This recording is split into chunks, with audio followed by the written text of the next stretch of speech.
तो दानियल 1 अध्याय 1, उसके पहले आप लोग निकालोगे तो उसके पहले मैं एक कहानी बताना चाहूँगा और कहानी के बाद हम शुरू करेंगे।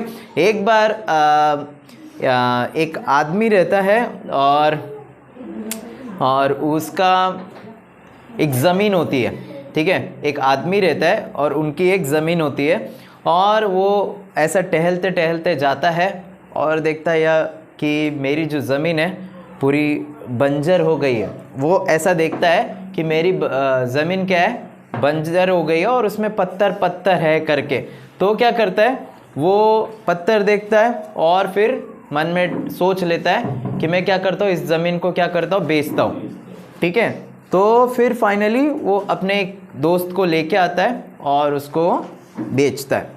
बेचने के बाद कुछ टाइम के बाद ये दोनों फ्रेंड जो है साथ में चलते चलते आते हैं और चलते चलते आते समय वो खेत में जब आते हैं, वो ज़मीन पे जब आते हैं तो वो ज़मीन से पत्थर उठाते हैं और खेलते खेलते ऐसा देखते और क्या देखते कि ये जो पत्थर है, वो बोलता है देख इसके कारण ये ना ज़मीन ऐसी है और मैंने किसी को बेचा है और ये जो ज़मीन के वजह से ये जो पत्थर है, कंकड़ है, इसके वजह से कुछ नहीं उगा सकता या फिर कुछ नहीं हो सकता है। लेकिन जो उसका फ्रेंड रहता है वो देखता है और बोलता है यार ये तो पत्थर जो है बहुत बहुमूल्य है और ये जो पत्थर जब तू मार्केट में बेचेगा तो उसका ना बहुत अच्छा क्या मिलेगा, दाम मिलेगा, वैल्यू मिलेगी, और तूने ऐसे ही बेच दिया, गलत किया तूने, ये बहुत अच्छा है। तो यहाँ पे मैं क्या बताने की कोशिश कर रहा हूँ, हमारे पास ज़मीन है बाइबल, हमारे पास ज़मीन है बाइबल। अब उसको किस तरह से हम लेते, उसको अगर हम पत्थर कंकड़ के जैसा लेते या तो फिर वो जीवित वचन के जैसा लेते, वो हमारे ऊपर डिपेंड करता है, बराबर। तो ये जो बाइबल का वचन है बहुत ही क्या बोलते हैं, पवित्र आत्मा के द्वारा उसको लिखा गया है और सारी बातें उसमें जो भी है, कोई काल्पनिक बोलते ना, ये जो भी कहानी है काल्पनिक है, ऐसा कुछ नहीं है, लेकिन पवित्र आत्मा से क्या हुआ है, लिखा गया है। तो इसलिए हमको ये वचनों पे हमको ध्यान देना है। तो आइए हम लोग दानियल पढ़ेंगे, दानियल 1। तो पूरा पढ़ते पढ़ते बहुत टाइम चला जाएगा, तो शॉर्ट में स्टोरी बताए या पढ़े हम लोग, ठीक है पढ़ लेते। यहूदा के राजा यहोयाकीम के राज्य के 3रे वर्ष में बेबीलोन के राजा नबूकदनेस्सर ने यरूशलेम पर चढ़ाई करके उसको घेर लिया। दानियल 1 से लेके हम पूरा पढ़ रहे, 1 अध्याय। तब परमेश्वर ने यहूदा के राजा यहोयाकीम को परमेश्वर के भवन के कई पात्रों सहित उसके हाथ में कर दिया और उसने उन पात्रों को शिनार देश में अपने देवता के मंदिर में ले जाकर अपने देवताओं के भंडार में रख लिया। तब उस राजा ने अपने खोजों के प्रधान यशपनज को आज्ञा दी कि इजरायली राजपुत्रों और प्रतिष्ठित पुरुषों में से ऐसे कई जवानों को ला जो निर्दोष, सुंदर और सब प्रकार की बुद्धि में प्रवीण और ज्ञान में निपुण और विद्वान और राज मंदिर में हाजिर रहने योग्य हो, और उन्हें कस्सिदियों के शास्त्र और भाषा की शिक्षा दे। राजा ने आज्ञा दी कि उसके भोजन और पीने के दाखमधु में उन्हें प्रतिदिन खाने पीने को दिया जाए। इस प्रकार 3 वर्ष तक उनका पालन पोषण होता रहे, तब उसके बाद वे राजा के सामने हाजिर किए जाए। उनमें से यहूदा की संतान से चुने हुए दानियल, हनन्याह, मिशाएल और अजरिया नामक यहूदी थे, जो खोजों के प्रधान ने उनके दूसरे नाम रखे, अर्थात दानियल का नाम उसने बेलतशर, हनन्याह का शद्रक, मिशाएल का मेशक और अजरिया का अबेदनगो रखा। परंतु दानियल ने अपने मन में ठान लिया कि वह राजा का भोजन खाकर और उसके पीने का दाखमधु पीकर अपवित्र न हो, इसलिए उसने खोजों के प्रधान से विनती की कि उसे अपवित्र न होना पड़े। परमेश्वर ने खोजों के प्रधान के मन में दानियल के प्रति कृपा और दया भर दी। खोजों के प्रधान ने दानियल से कहा, मैं अपने स्वामी राजा से डरता हूँ, क्योंकि तुम्हारा खाना पीना उसी ने ठहराया है। कहीं ऐसा ना हो कि वो तेरा मुंह तेरे संग के जवानों से उतरा हुआ और उदास देख, और तुम मेरा सिर राजा के सामने जोखिम में डालो। तब दानियल ने उस मुखिए से, जिनको खोजों के प्रधान ने दानियल, हनन्याह, मिशाएल और अजर्याह के ऊपर देखभाल करने के लिए नियुक्त किया था, मैं तुझसे विनती करता हूँ कि अपने दासों को 10 दिन तक जांच, हमारे खाने के लिए साग पात और पीने के लिए पानी दिया जाए। फिर 10 दिन के बाद हमारे मुंह और जो जवान राजा का भोजन खाते उनके मुंह को देख, और जैसा तुझे देख पड़े उसी के अनुसार अपने दासों से व्यवहार करना। उनकी यह विनती उसने मान ली और 10 दिन तक उनको जांचता रहा। 10 दिन के बाद उनके मुंह राजा के भोजन के खाने वालों सब जवानों से अधिक अच्छे और चिकने दिखाई पड़े। तब वो मुखिया उनका भोजन और उनके पीने के लिए ठहरा हुआ दाख मधु दोनों छुड़ा कर उनको सागपात देने लगा। परमेश्वर ने उन चारों जवानों को सब शास्त्रों और सब प्रकार की विद्याओं में बुद्धिमान और प्रवीणता दी, और दानियल सब प्रकार के दर्शन और स्वप्न के अर्थ का ज्ञानी हो गया। तब जितने दिन के बाद नबूकदनेस्सर राजा ने जवानों को भीतर ले आने की आज्ञा दी थी, उतने दिनों के बीतने पर खोजों के प्रधान उन्हें उनके सामने ले गया। राजा उनसे बातचीत करने लगा, और दानियल, हनन्याह, मिशाएल और अजर्याह के तुल्य उन सब में से कोई न ठहरा, इसलिए वे राजा के सम्मुख हाजिर रहने लगे। बुद्धि और हर प्रकार की समझ के विषय में जो कुछ राजा उनसे पूछता था, उसमें वे राज्य भर के सब ज्योतिषियों और तंत्रियों से 10 गुना निपुण ठहरे थे। और दानियल के कुस्रू राजा के पहले वर्ष तक बना रहा। ठीक है, इससे पहले ये जाने से पहले ये स्टोरी समझ में आई? कोई बात नहीं समझ में आएगी तो हम आगे बढ़ते और देखते। ठीक है, हम देख रहे दानियल एक अध्याय, पूरा एक अध्याय, और उसमें से हम देखेंगे कि हम क्या सीखने वाले हैं करके। तो यहाँ पे अब्राहम, पता है आपको, परमेश्वर ने कहा अब्राहम को कि क्या कर, तू यहाँ से दूसरे देश में चला जा, और वो वहाँ से विश्वास से निकल गया। ठीक है, देन वहाँ से यूसुफ आया। इजरायली लोग कैसे आए वो मैं बता रहा हूँ। देन वहाँ से यूसुफ आया। यूसुफ पता है कौन है? जिसको उनके भाइयों ने मारा और दूसरे के हाथ में क्या किया? बेच दिया, और फिर वो जाके क्या हुआ? प्रधान बना। ठीक है, यहाँ तक ठीक है। देन आया मूसा। मूसा पता है कौन है? मूसा। तो मूसा के समय ऐसा हुआ कि वहाँ के राजा ने आज्ञा दी कि जितने भी 2 साल के बच्चे हैं उन सभी को क्या करना है? मार डालना है, और कोई भी बचना नहीं चाहिए। और उसमें से परमेश्वर ने किसको बचाया? मूसा को बचाया, और ये राजा के भवन में जाके बड़ा हुआ, और वहाँ पे उसने विद्या शिक्षा जो भी है ली। मैं इसके बारे में और आगे बताता हूँ। देन आया मूसा के नीचे फिर क्या था? यहोशू। यहाँ तक इजराइली, मतलब जब इजराइल से उन लोगों को छुड़ा के लेके आया, तब तक परमेश्वर ने उनको, इजरायली ने बोला कि हमको मटन चाहिए, ये चाहिए, वो चाहिए, हमको पानी नहीं दिया, कुड़कुड़ा, बहुत सारी चीज़ें की। लेकिन यहाँ तक वो रुके नहीं। उन्होंने क्या बोला पता है? हमको एक राजा चाहिए। क्या चाहिए? अब यहाँ से प्रॉब्लम स्टार्ट हो गई।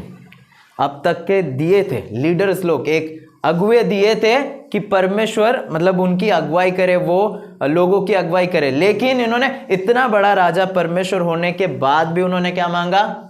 राजा मांगा। और फिर राजा कौन बना देखेंगे। 1 शमूएल 8:5 में लिखता है, उससे कहने लगे, सुन तू तो अब बूढ़ा हो गया। किसको कह रहे हैं?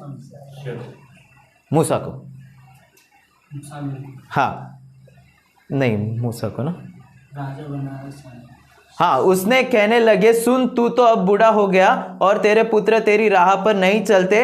अब हम पर न्याय करने के लिए सब जातियों की रीति से अनुसार हमारे लिए एक क्या कर? राजा नियुक्त। सैमुएल से कहा चुनने के लिए। ठीक है, तो एक राजा कौन बना? फिर उसके बाद शाऊल करके एक राजा बना। आपको पता है ये स्टोरी हमने सुना है दाऊद के इसमें। तो यहाँ तक कि क्या हुआ कि राजा कोई नहीं था, लेकिन इन लोगों ने बोला कि राजा चाहिए, तो परमेश्वर ने उनको राजा भी दिया।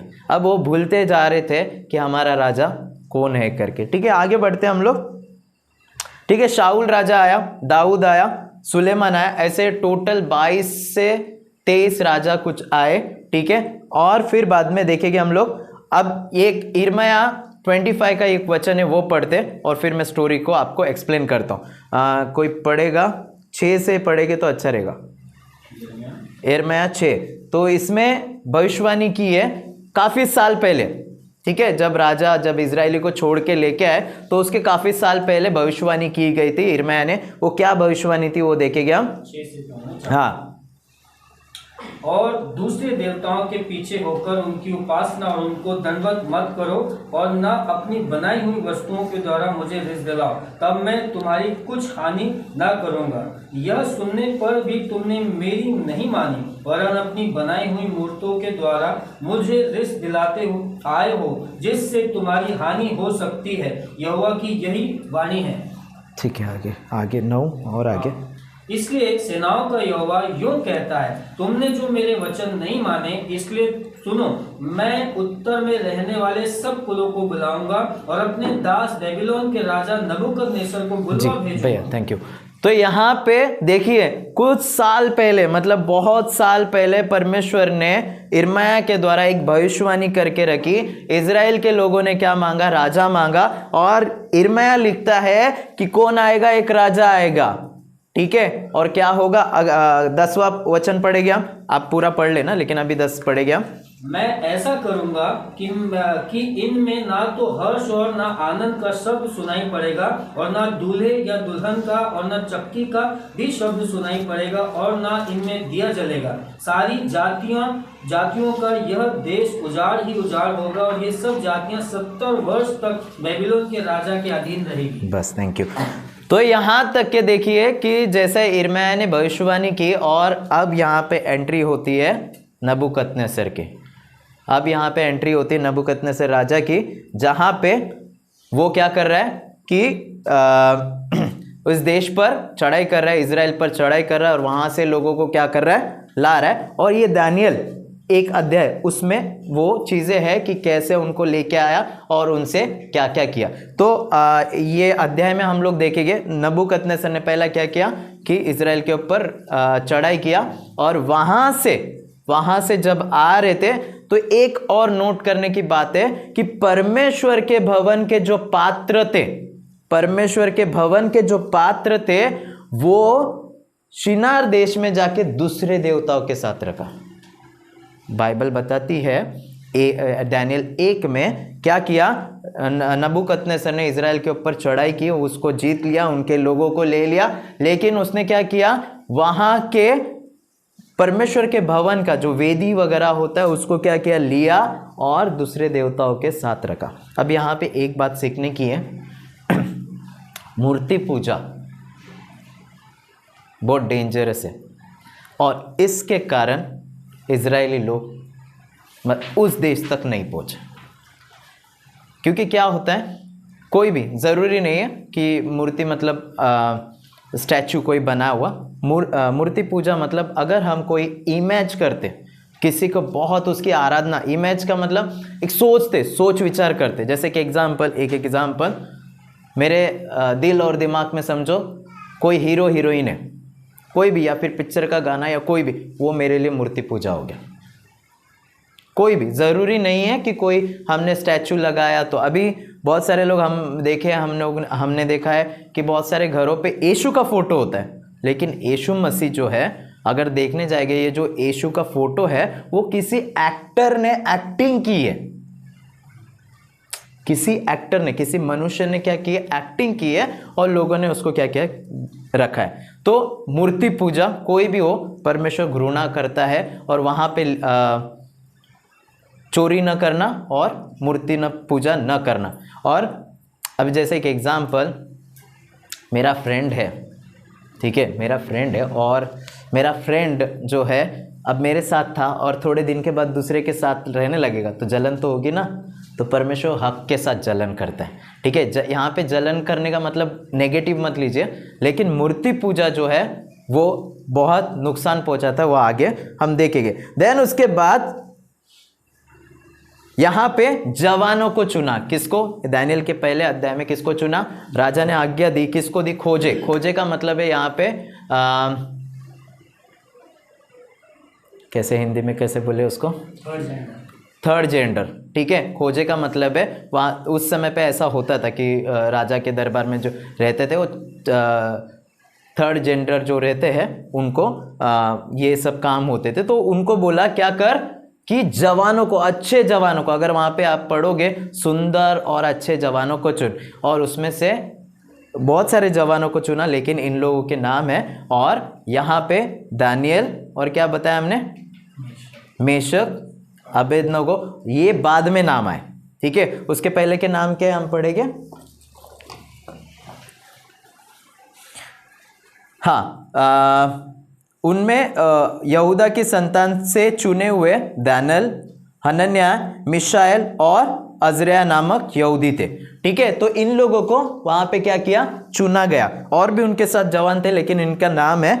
और यहां तक भी नहीं, देखिए वहां से नबूकदनेस्सर ने क्या किया, उस इजराइल के ऊपर चढ़ाई की सबसे पहला। देन उसके बाद दूसरा क्या किया कि परमेश्वर के भवन के जो पात्र थे वो उसने क्या किया, दूसरे देवताओं के साथ रख दिया। अब यहाँ पे किसी को आज्ञा दी वहां के प्रधान को कि भाई क्या कर, तू कुछ अच्छे हष्टपुष्ट लोगों को, जवानों को, सुंदर जवानों को क्या कर, चुन। अब इसके आगे अगर हम देखेंगे, यहां तक वो रुका नहीं, उन्होंने क्या किया, इन लोगों का नाम भी चेंज किया। और इनका नाम जो था, मैं लिखा नहीं है, इनका नाम जो था वो उल्टा था, उल्टा कर दिया उनके मीनिंग के हिसाब से, उनके मीनिंग के हिसाब से पूरा उल्टा कर दिया, जो देवी को दर्शाता है या फिर जो मूर्ति पूजा को दर्शाता है, ठीक है। देन वहां तक ठीक था। देन आगे बढ़ते हम लोग, ठीक है। यहाँ पे देखिए तो नबूकदनेस्सर से परमेश्वर के मंदिर के राजा साजो सामान को भी लिया। नबूकदनेस्सर उन वस्तुओं को शिनार ले गया। नबूकदनेस्सर ने उन वस्तुओं उस मंदिर में रखवा दिया जिनमें उसके देवी देवता मूर्ति पूजा करते थे। तब उस राजा ने अपने खोजों के प्रधान में कहा कि क्या कर, जवानों को क्या कर, चुन। और खोजों के प्रधान ने उनके दूसरे नाम रखे, अर्थात दानियल का नाम उसने हाँ, और हनन्याह का शद्रक, और मिशाएल का मेशक, और अजरिया का नाम अबेदनगो रखा। अगर आप गूगल पे सर्च करोगे तो शायद उसके नाम के मीनिंग पता चलेगा। ओके, फिर उसके बाद क्या कहा कि इनको अच्छा खाना दे, दाख मधु, दाख मधु का मतलब वाइन, उस समय पीते थे, तो इनको अच्छा खाना दे और इनको तंदुरुस्त बना, ठीक है। तब दानियल ने एक डिसाइड कर लिया, पढ़ेंगे हम लोग, क्या बोलते हैं। दानियल 8 वचन में कहता है, परंतु दानियल ने अपने मन में ठान लिया कि वो राजा का भोजन खाकर और उसके पीने का दाख मधु पीकर अपवित्र न होए, इसलिए उसने खोजों के प्रधान से विनती करके उससे पवित्र न होना पड़े, ठीक है, विनती किया, ठीक है। आगे बढ़ेंगे हम लोग। तो यहाँ पे क्या हुआ कि इनको ये भी बोला गया कि भाई क्या कर, इनको खाना भी अच्छा अच्छा दे, लेकिन अब किसकी हिम्मत है राजा के सामने बोलने की, किसी की हिम्मत है, किसी की भी, मतलब देखिए अगर जवान अगर इकट्ठा हुए, समझो अभी एग्जाम्पल चर्च का ही लेते, जवान अगर इकट्ठा हुए, ठीक है, कोई पास्टर आते देखेगा, यहाँ पे मस्ती चल रहा है, लेकिन पास्टर आते देखे तो क्या होगा, प्रेज द लॉर्ड, ठीक है। मेरे कहने का मतलब क्या बोलने की कोशिश कर रहा हूँ कि जवान इतनी हिम्मत नहीं होगी कि क्या बोले भाई मैं नहीं खाने वाला है खाना, नहीं तो राजा क्या करेगा। इसलिए तो देखो ना वो क्या बोल रहा है, भाई तो ऐसा मत कर। वो जो प्रधान को जिसको बोला कि उसने, दानियल ने बोला कि हम ये खाना नहीं खाएंगे, तो वो प्रधान क्या बोल रहा है, देख राजा ने मुझे बोला है, नहीं तो तू क्या कर रहा है, मेरा जान खतरे में डाल रहा है। तो फिर दानियल क्या कहता है, तू एक काम कर, तू हमको क्या कर, साग पात दे, ठीक है, साग पात दे, जो उस जवानों को दे रहा उनको तू वही खाना दे, हमको साग पात दे, और 10 दिन के बाद देख कि क्या होता है करके। और वहां पे लिखा है कि परमेश्वर ने उसके क्या किया, मन को तैयार किया, ठीक है। आगे बढ़ते हैं हम लोग। हाँ, 10 दिनों के बाद दानियल और उसके मित्र उन सभी नौजवानों से अधिक हट्टे कट्टे दिखाई देने लगे जो राजा का खाना खा रहे थे। अब ज़रूरी नहीं है कि देखो बचपन में मैं बहुत गरीब परिवार से आता हूँ, और ऐसा होता था कि खाने के लिए भी बहुत वांदे होते थे, ऐसा था। यहाँ तक कि मेरे को याद है कि हम लोग ने नीचे का भी उठा के खाया, ठीक है। सो कहने का मतलब क्या है कि परमेश्वर ने वहाँ पे भी संभाला, ठीक है। अब अगर हम लोग देखेंगे, बहुत सारे बोलते हैं कि पौष्टिक आहार खाना है, ठीक है। परमेश्वर अगर हम प्रार्थना करके उस खाने को खाते हैं तो परमेश्वर उसमें भी हमको पौष्टिकता दे सकता है, देता है, दे सकता नहीं, देता है अगर हम प्रार्थना करें। अगर बाइबल में बहुत सारे एग्जाम्पल देखेंगे, उसने क्या किया, जहाँ पे पानी नहीं था वहाँ पे लकड़ी मारी, वहाँ पे क्या हुआ, पानी आया। तो परमेश्वर के लिए कोई चीज़ असंभव नहीं। इस विश्वास से देखिए ना, इन्होंने बोला कि तू क्या कर, देख, तू परीक्षा ले, देख। और क्या बाइबल क्या लिखती है, उनसे हट्टे कट्टे दिखाई देने लगे। ठीक है, आगे बढ़ेंगे, अभी सिर्फ स्टोरी एक्सप्लेन कर रहा हूं, आगे है। ठीक है, देन 17, परमेश्वर ने दानियल, हनन्याह, मिशाएल और अजरिया को बुद्धि प्रदान की और उन्हें अलग अलग तरह की लिपियों और विद्वानों को सीखने की योग्यता दी। दानियल तो हर प्रकार के दिव्य दर्शनों और स्वप्नों को भी समझ सकता था। ओके, ठीक है। तो यहां पे और 20वां वचन देखेंगे तो इन लोग 10 गुना, जो दानियल और उनके जो मित्र थे, 10 गुना क्या हुए, विद्वान हुए। 10 गुना क्या हुआ, परमेश्वर ने उन्हें बुद्धि और ज्ञान दिया।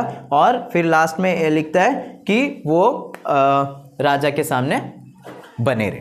ठीक है, यहां तक हम लोग, स्टोरी इस तरह से थी। फिर से रिपीट करूं, स्टोरी ऐसी है कि नबूकदनेस्सर ने क्या किया कि राज्य पे, इजराइल के ऊपर क्या किया कि छापा मारा, चढ़ाई की और वहां के लोगों को लेके आया। और लेते आते समय परमेश्वर के भवन के जो परमेश्वर के भवन में रखने वाले पात्रों को लेके आके उसने क्या किया, देवी देवताओं के पास रखा। फिर उसके बाद उसमें से कुछ लोगों को, कुछ जवानों को चुना, फिर दानियल और शद्रक, मेशक, अबेदनगो जो नाम रखे वो है। फिर उसके बाद उनको बोला कि इनको अच्छा खाना पीना दे और इनको अच्छे क्या कर, बुद्धि और ज्ञान दे। अब इसमें से हम सीखते क्या, अब इसमें से एक चीज़ सीखते। पहली बात तो है कि मूर्ति पूजा को टोटली अवॉइड करना है, कॉम्प्रोमाइज़ नहीं करना है। यहाँ पे दानियल और उसके मित्र कॉम्प्रोमाइज़ नहीं। कॉम्प्रोमाइज़ का मतलब होता है समझौता मत करिए, चलता है चलेगा, परमेश्वर देख लेगा। इसने ठान लिया, उसने बोला नहीं, मैं तेरा खाना नहीं खाएगा। क्या कह रहा, मैं तेरा खाना नहीं खाएगा, मतलब उनको बोला कि हम ये खाना नहीं खाएंगे जहाँ पे हम अपवित्र हो जाएंगे। इसलिए उन्होंने वो खाना नहीं खाया और अपने मन में क्या लिया, ठान लिया। तो दुगना आशीष चाहिए तो हमको समर्पण करना होगा। यहाँ पे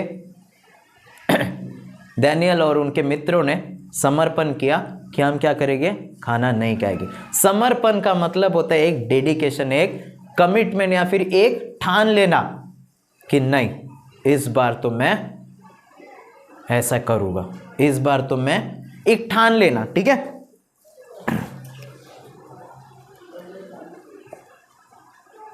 अगर और क्या लगता है हमको, जैसे 31st नाइट था तो हम लोगों ने कुछ लोगों ने क्या किया रहेगा, हम लोगों ने सोचा रहेगा ना कुछ, कि हम ठान लेते कि इस साल मैं पूरी बाइबल पढ़ लूँगा। मतलब बोल रहा हूँ ऐसे, मैंने ऐसा ठाना नहीं, मैं बता रहा हूँ, नहीं तो आप बोले कि स्वप्निल तूने बोला नहीं। मैं तो ऐसा कुछ हम ठान लेते हैं, क्या करते हैं कि इस बार मैं क्या करूँगा, ये बुक पढ़ूंगा, या फिर इस बार मेरे 10वीं कंप्लीट होगी, या इस बार मैं कंप्यूटर क्लास करके रहूँगा, या इस बार मैं इंग्लिश सीखूंगा, या इस बार मैं कुछ तो भी ठान लेते, एक ठान लेते और फिर फॉलो करना स्टार्ट करते। लेकिन यहाँ पे जो ठानना था वो एकदम सख्ती का था और उसने ठाना, और उसके वजह से क्या हुआ मैं आपको बताता हूँ। देन अगर समर्पण में बने रहे, उन लोग रुके और समर्पण में बने रहे। अगर हम समर्पण में नहीं बने रहेंगे तो हम अपने आशीष खो देंगे। कैसे, हम जेनेसिस में ही जाते, उत्पत्ति में ही जाते। आदम वाटिका में आदम और हवा ने, परमेश्वर ने कहा, क्या कहा, ये फल को नहीं कहा, खाना नहीं। तो क्या हुआ, उन्होंने वो फल को खाया, मतलब अपना समर्पण बनाए नहीं रखा और उन्होंने क्या किया, वो आशीषें खो दी। समझा नहीं समझा, थोड़ा फिर से इसको थोड़ा सा इलाबरेट ऐसे करेंगे हम लोग। जैसे देखो, परमेश्वर ने आदम हवा को बनाया, तो परमेश्वर ने कहा कि इनको क्या कर, तू नाम दे उनको। कैसे नाम दिया रहेगा आदम और हवा ने? चलो बाहर के प्राणी तो ठीक है, बाहर के प्राणी को बोला ये शेर है, ये चीता है, ये ऐसा है वैसा है। पानी के मच्छियों को कैसे नाम दिया? हाँ, तो मैं बाइबल में नहीं लिखा, मैं ऐसा मानता हूँ। आप लोगों ने सुपरमैन की पावर देखी है? सुपरमैन देखे हो?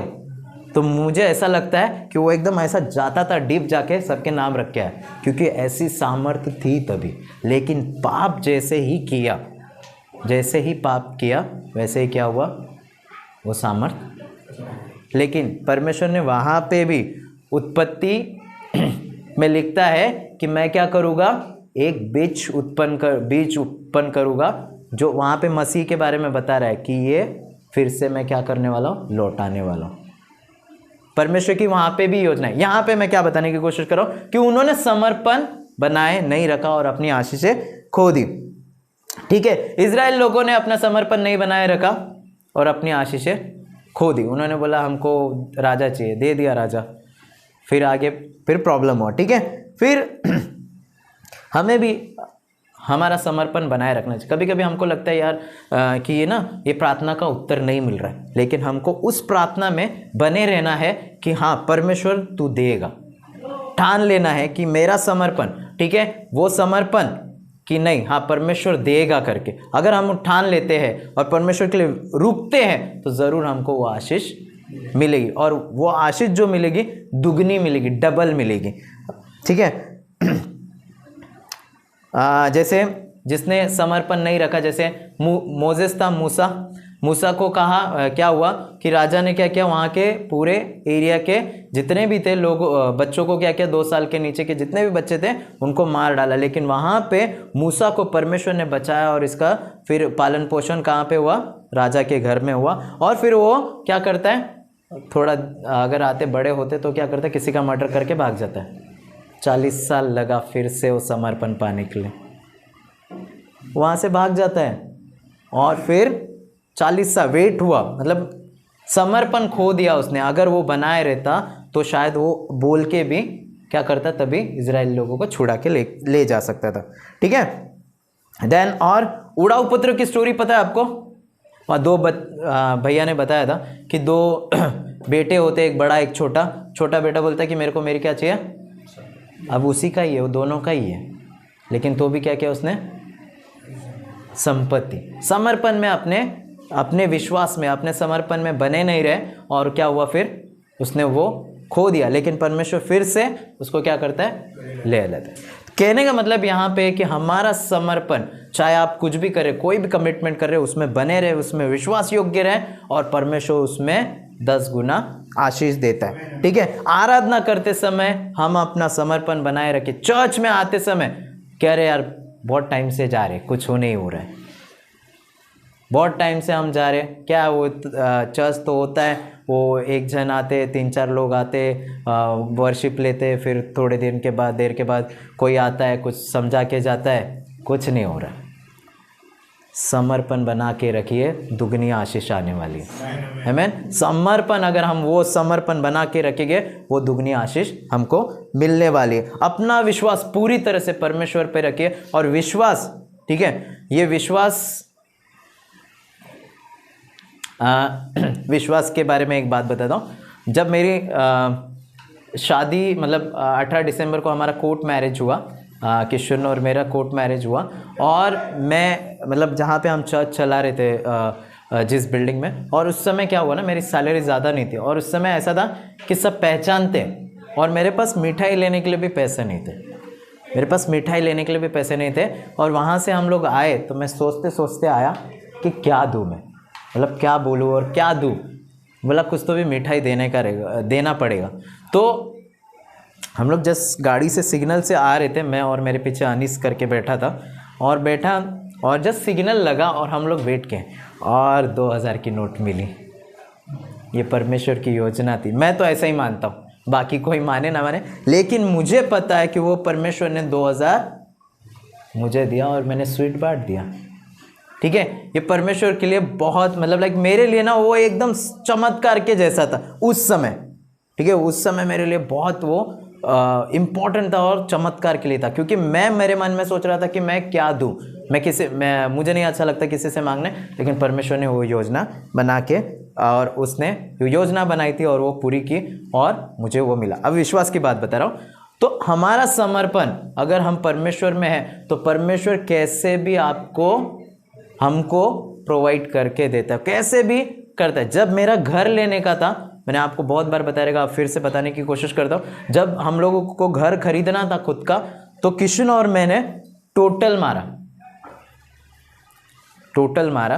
अब रजिस्ट्रेशन वगैरह के लिए पैसे लगते, तो किशन और मैंने टोटल मारा। मैं आपको मेरे बुक में लिखा है, अभी भी मैंने आने वाली सैलरी, उसकी ही आने वाली सैलरी और मेरा पीएफ सब कैलकुलेट किया, 1,20,000 हो रहा था आने वाली। अब 1,20,000 में कौन घर लेगा? मतलब रजिस्ट्रेशन ही 3-4 लाख लगेगा।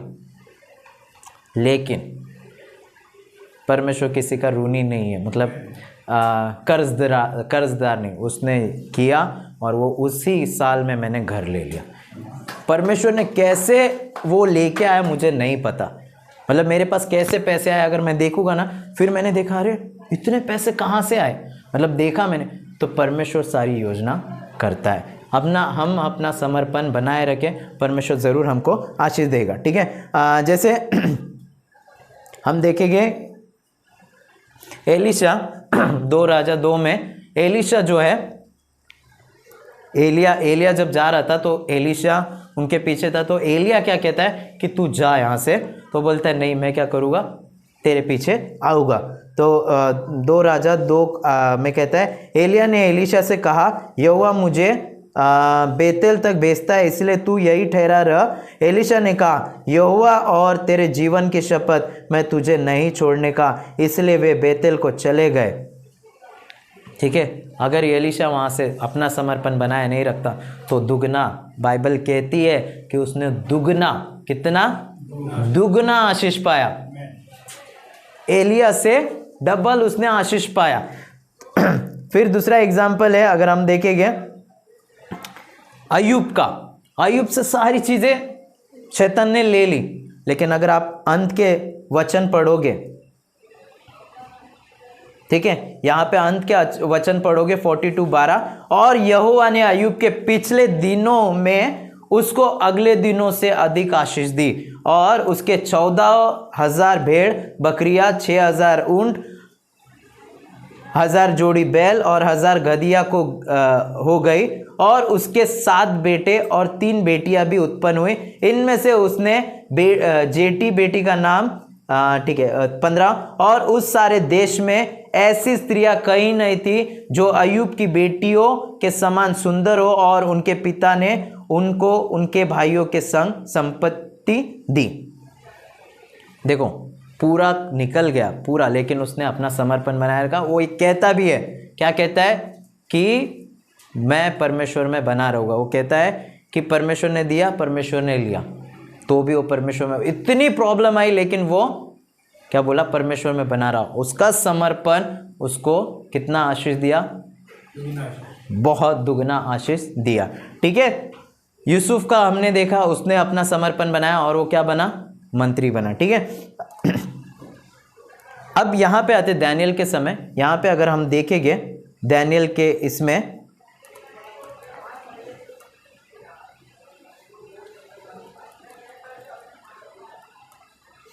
यहां पे इन्होंने समर्पण बनाए रखा, और 20वें वचन में कहता है कि, पढ़ेंगे हम 20वां वचन। राजा ने देखा कि वे चारों उसके राज्य के सभी जादूगरों और बुद्धिमान लोगों से 10 गुना अधिक उत्तम। 10 गुना, डबल नहीं, 10 गुना।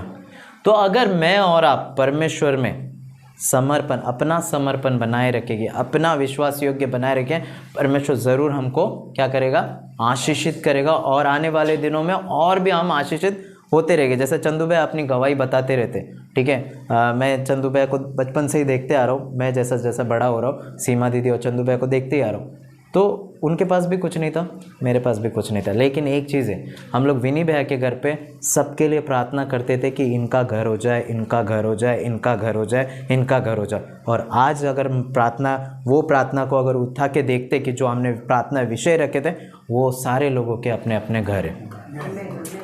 तो वो उस समय समर्पण किया कि भाई हम प्रार्थना करेंगे, हम क्लेम करेंगे कि परमेश्वर हम सभी के घर हो जाए।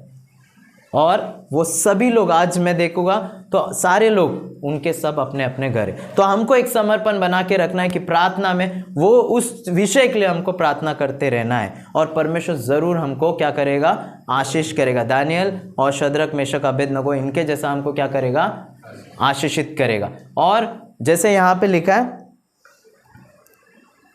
10 गुना उनको क्या किया, बुद्धि और ज्ञान दिया। और फिर आगे दानियल का अगर हम स्टोरी पढ़ेंगे, आगे हम देखेंगे, सीखेंगे और भी चीज़ें, तो उसको परमेश्वर उसको बहुत सारे वरदान देता है, जैसे स्वप्न का देखने का वरदान, दर्शन देखने का वरदान, और परमेश्वर उसके द्वारा क्या करता है, बातें करता है। यहाँ तक कि उसको बहुत सारी पनिशमेंट मिली है, और हम दानियल के बारे में हम लोग देखेंगे।